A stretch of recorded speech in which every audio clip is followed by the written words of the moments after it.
All right, hi everyone. We're going to be looking today at bivariate data and scatterplots. So let's have a look first of all at what the word bivariate means. Bivariate means two variables. So when we say bivariate data, we're actually talking about data that has two variables in it. Now, we've seen at the start of the chapter that there are two types of variables, broadly speaking. We can have numerical or we can have categorical. So there are two options. When it comes to bivariate data that we use for scatterplots, what we're looking at is two numerical variables. When we're doing scatterplots, we're looking at comparing two numerical variables. Now, what is a scatterplot? Well, a scatterplot is basically a way of representing information that we have. So what does a scatterplot look like, first of all? Well, we're going to have our two axes, and we're going to have number lines on each axis.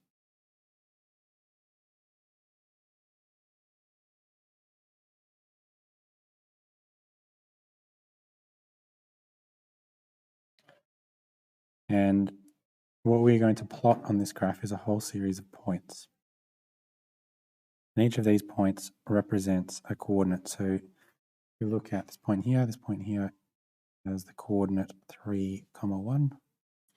This point here has the coordinate 1, 2, and so on. But when we plot a scatter plot, we're going to have a whole series of points on a graph, each one of them representing a particular coordinate. And just a couple of other things to note as well. When it comes to scatter plots, there are multiple types of information or conclusions we can draw from it. The first thing and the most important thing that we're going to be doing at the moment is looking at correlation. The word correlation basically refers to a connection between one variable and the other variable. And the way that we represent that connection is we notice, is there any trend in the way that our dots are behaving? So the dots on our scatter plot appear to be making a general increase direction. So as we increase in our x values, our y values are increasing as well. And if we actually draw a straight line through the middle of our data set, we can see that they're generally trending up this way. And that is what we call a trend line. And that shows us the correlation between our two variables, between x and between y. Okay, so that's what a scatterplot is. We've discussed about correlation, which is one thing we can use a scatterplot for, to observe any correlation between two numerical variables. But how do we plot one? Well, we're first of all going to look at plotting one by hand. So if we have a collection of data, let's say we have a collection of y values and x values, we're only going to plot 5 points here.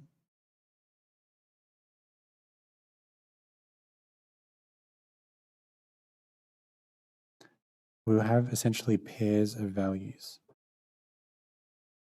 So every x value has a corresponding y value, and they form coordinate points which we are going to sketch on a scatter plot. So every vertical column here, such as this one, forms a coordinate point, so that column represents the coordinate 0, 5. So when I sketch my scatter plot, I'm going to draw my two axes. First of all, x, then y, and I'm going to draw a number line like we did on the previous slide and label it. I'm labeling every second one just to save time.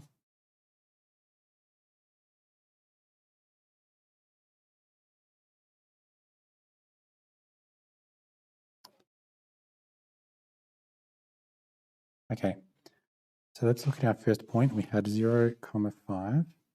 So let's plot that on the graph. 0, 5, that's up here. We had 1, 7,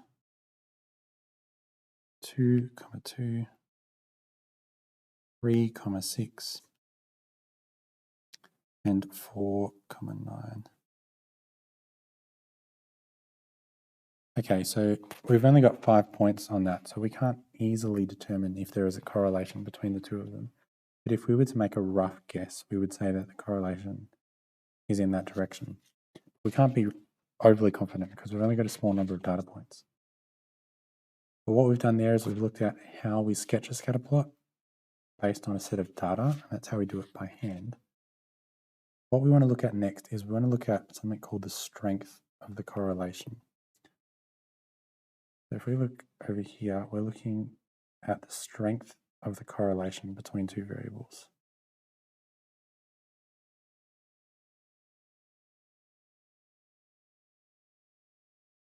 Now, there are multiple options when it comes to the strength of the correlation. First of all, we could have there is no correlation, meaning there is no obvious relationship between the two variables. We could have a weak correlation. We could have a moderate correlation.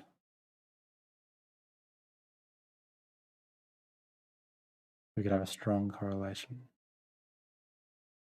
And last but not least, we could have a perfect correlation, although they are quite rare. Let's have a look at each one. Well, if we have no correlation, so we've got our scatter plot. If we have no correlation, basically we'll have all of our data presented on a scatter plot in such a way that there is no obvious trend. Data is just scattered everywhere. So there's no real difference. If we put a trend line like this, well, that's just about as good as putting a trend line like this. And because there is no obvious trend, we would say that has no correlation. I wanted to make it a weak correlation. A weak correlation is slightly better. Let's remove some of these points around the edge, and we can see there's kind of a rough trend going up that way. But it's not really tightly knit, it's a bit rough.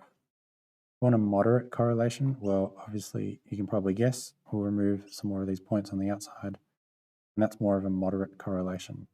If we draw a trend line through the middle, we'll notice that the points are more closely surrounding that trend line. And for a strong correlation, well, even again, get rid of some more points, and we've got a fairly strong correlation. Most of the points are really close to that line, that trend line. For a perfect correlation, we'd actually need to get rid of a lot of these points to indicate a perfect correlation. A perfect correlation, as I said, doesn't occur very often. And that is because a perfect correlation happens when each one of our points is exactly on that trend line. Just like this. So that is an example of a perfect correlation. We don't see them very often. Okay, so just a bit of a recap on what we've looked at so far. We've looked at scatter plots and the fact that they represent a comparison between two numerical variables. We've looked at how to draw a scatter plot, and then we've also looked at the strength of a correlation or the strength of a relationship as either being strong, weak, moderate, or no correlation, and in some circumstances, perfect. The next thing that we want to look at is the direction of the correlation. Now, direction has fewer options than strength, but the direction of the correlation basically refers to, is my correlation or my relationship, is it increasing is one variable increasing as the other variable increases, or is it decreasing? So let's have a look at two examples. If I have an example like this, you can see that my trend line is increasing as I move left to right. This is called a positive correlation, a positive shape. And the other one, as I'm sure you can guess, is called a negative shape. And a negative shape occurs when we have a decrease as we move from left to right on our horizontal axis. So just to recap, strength correlation is talking about how closely our data points fit together, whereas direction is talking about Are they trending upwards or are they trending downwards? And this one we've drawn on the right here, this is a negative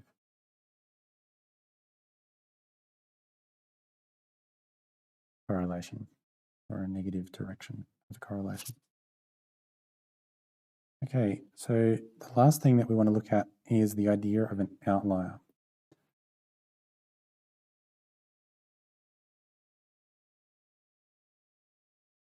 Okay, when we have a scatter plot, we are comparing two variables together, and we're trying to do this to find any sort of trend or pattern in the data that we've collected. So in the real world, we might be looking at the number of ice cream sales compared to the temperature on the day. So if we had temperature down here, and then this is the number of ice cream sales, that would be something that we're looking at in the real world, and we would see a trend like this. But an outlier is a situation where we have a data point way away from everything else. So that would be an example of an outlier, the one that I've drawn there. And typically when it comes to outliers, we're going to ignore outliers when it comes to drawing our trend line. The reason is if we consider our outlier, we're going to have to adjust our trend line, and it's going to be skewed in a particular direction. It will also make our trend line not as strong in terms of the correlation it's describing. So that is one example of an outlier. Now let's just fix up trend line. Another example of an outlier might be something that's way over here. And the reason we might get an outlier, well, it could be a data collection issue. So it could be that when we were collecting the information, we just simply wrote down a wrong number. Or it could be that there was a very unusual situation. So for example, there was a low temperature on that particular day and lots of ice cream sold because it was National Ice Cream Day, or because we ran a sale, or we gave ice creams away for free or for a very low price. So it doesn't represent the usual ongoings of our ice cream business. That's some practical reasons why we might see an outlier occurring is an unusual situation. Some other reasons if we are recording our data incorrectly. That brings us to the end of our looking at scatterplots. I might just end by asking, what are the applications of scatterplots? Why do we draw them? Why do we look for trend lines? Why do we consider outliers? Well, the main applications when it comes to scatterplots is that we want to find a trend line so that we can make reasonable predictions about the future. And at a later time, we'll see that we can actually find an equation for this trend line. And we can use that equation to make a prediction about a data point and say, well, if the temperature is, 15 degrees, how many ice creams do I expect to sell on a normal day that is 15 degrees temperature? That's some of the applications we can make with scatterplots. I think we'll stop there. And in the next video, we'll be going through and looking at adding trend lines specifically to scatterplots.